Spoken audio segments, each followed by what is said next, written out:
Yo, welcome back to the Dugout and Beyond. So we now are at opening day, technically the second opening day, as we already had the Dodgers sweeping the Cubs in Japan, two games to nothing here.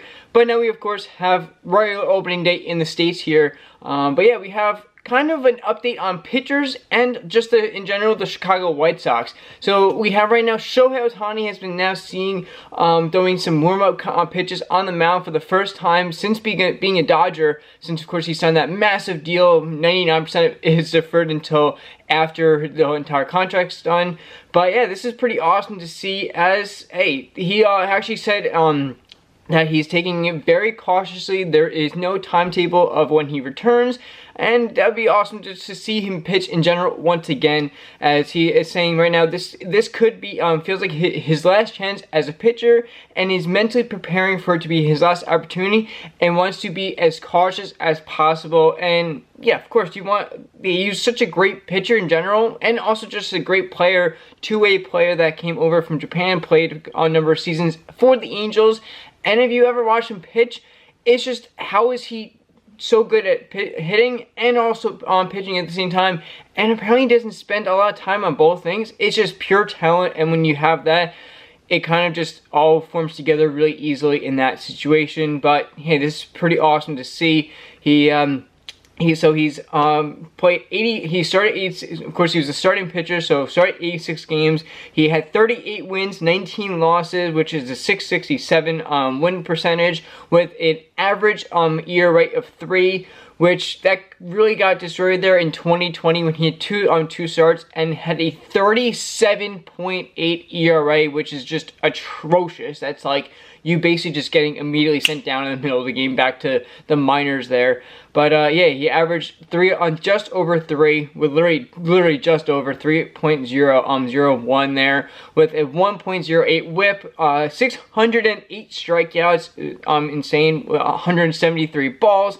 But yeah, would just be awesome to see him in general being back out there along on the mound and throwing strikes and just having a good time, and basically being the player that the Dodgers are paying him so much money for. But yeah, we have another pitcher who made, of course, we have a whole lot of great stories of players making the roster for the first time in their career and all this kind of stuff with the Astros. But we have Ryan Johnson, who is on Shohei's former team, the Angels, who has made the roster without even being in the minors at all. He is 22, drafted in the second round last year, signed a $1.75 million contract, and he coming out Dallas Baptist College out there, throwing 106 innings, and yeah, he has a fastball that touched 100 with a really good slider that he relies on, and he won the job with a very good spring here, where he struck out 10 and walked just 1 in 11 1/3 inning with an ERA of 3.97. So hey, this would again be a crazy thing. Of course, we have Nolan Schanuel, I think, the Angels, who of course just sprang through the minors, also first baseman for the Halos. Also, I think there might be something with the Angels where they just kind of want people to not be in the minors and just have them spike up to the up to the majors here. Of course, there was a number couple of years ago where the Angels, I think they drafted, every single person they drafted was a pitcher, because that was just like, we have no pitching, we have really good, we have pretty decent offense. Of course, Mike Trout out there. We had Shohei coming around in that time. He could, of course, we all have seen what the half that roster could do with offense, and they're just kind of losing these games with the defense of pitching that they did not have. The last player to do this and not play in the minors at all, I don't really know if this is a long time to some of you, or it was like, oh wow, that was like that not that long ago, but it was Garrett Crochet of the White Sox, who in 2020 he went, of course, in that year was COVID, with COVID, and how we just had a shortened year, and they basically I think they had a lot of people like a lot of teams like, we have these players that have a lot of potential, let's bring them up. So that's what happened with him that year. But yeah, this is going to be pretty awesome to see, as we have him coming in, Ryan Johnson. Remember the name? Definitely will be a good thing to watch and see how he does. completely skipping the minors. And then, this is not really a great thing. We have now the White Sox. A lot's happening with them in the last week or so. We had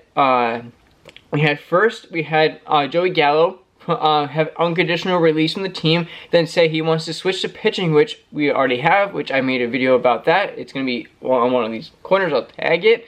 I think it's that one. But yeah, then we have them releasing Brandon Drury.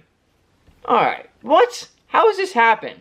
We have Brandon Drury actually having a very, very good spring here. 410 batting average, 3 home runs, 13 games, and a .821 slugging percentage here. And hey, this man has not really done. He's been pretty average. He's been on a number of different teams in the last 10 years. 3 years at Arizona, 3 years with Toronto, 2 with the Angels, 1 Cincinnati, 1 Mets, 1 Padres, and 1 with the Yankees here. As yeah, it's kind of weird how you have this White Sox team has not been good the last couple of years, and they're releasing a player who just had a phenomenal spring, who could probably be something that you could look at and say, hey, here you go. They could have kept him for going to the trade deadline, and then getting, if he does have a pretty good season up to then, they could have him as a trade piece out there and say, hey, like, we have you have Drury here, pretty good season. Let's get someone and then try and build up from there. But no, they're just completely. It's like they're already tanking before the season even starts at this point. But yeah, this is kind of insane. But yeah, this isn't. It doesn't make any sense in really at all at this, especially for a guy who's been around the league, definitely a veteran at this point, 10 years, and has had that kind of spring. Of course, there's some people that have amazing springs and then just crash, but also in another way, have a terrible and then just come out and explode on the season.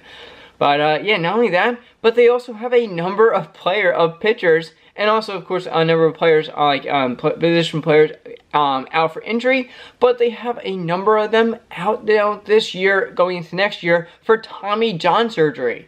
So, hey, maybe we see in a couple of weeks that they pick up Joey Gallo here, if they see what if he has like some workouts or something. But that'd be pretty funny if they release someone, then he wants to switch, and then they have a whole lot of players to go out for that position, and then they're like, hey, why not come back? That'd be pretty funny, but I highly say that's not going to happen. But yeah, this White Sox team is already looking like an absolute disaster. I'm 20-30 games max they're going to win this year. I don't see them doing anything anything remotely great at all. You release a great player for your spring. He's a veteran. You release him. You obviously release one person. And you have a whole lot of players out now for injury. So this is just not looking good at all for them. So some good, some awesome, and some bad. So that's what we're getting into right here at the very, very beginning of the season. Hey, this is insane. I didn't expect so many crazy things to happen before and make the season so entertaining and interesting already at the beginning. So yeah. Yeah, let's see what happens, and where these players end up, what happens to these teams in general, and I'll see you on the next one. Peace!